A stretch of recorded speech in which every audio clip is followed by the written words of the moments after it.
Hello everyone. I am here to talk to you today about the recording engineering profession, which is the field of work that I am getting into, and some of the technology from the past, present, and what's in store for the future of recording.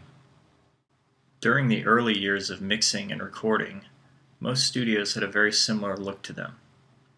Way before there was even the concept of digital recording, all music was produced through analog tape, which is the process of recording by using a reel of magnetic tape, which is covered in a ferric oxide powder.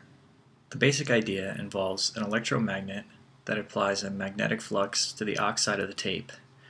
The oxide permanently remembers the flux it sees. The tape recorder's record head is a very small, circular electromagnet with a small gap in it. This way of recording is standard for decades until the popularity of digital recording and consoles came about.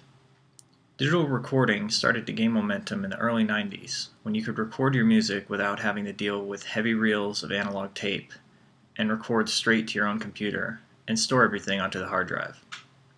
This became much easier for the engineer to mix and master the tracks because instead of having to rewind the tape to make edits, the engineer could just go through a digital audio workstation, also known as a DAW, and have all the tools and effects at their fingertips.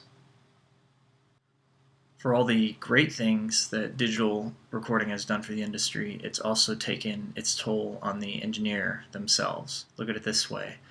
If you have a few $1,000s, you can go out and buy a MacBook computer with a digital audio workstation, which in turn is going to put the engineer out of a job, because why do you need to go to the actual studio when you can set up everything and record yourself at home? It saves the artist money, and it also puts the engineer out of a job.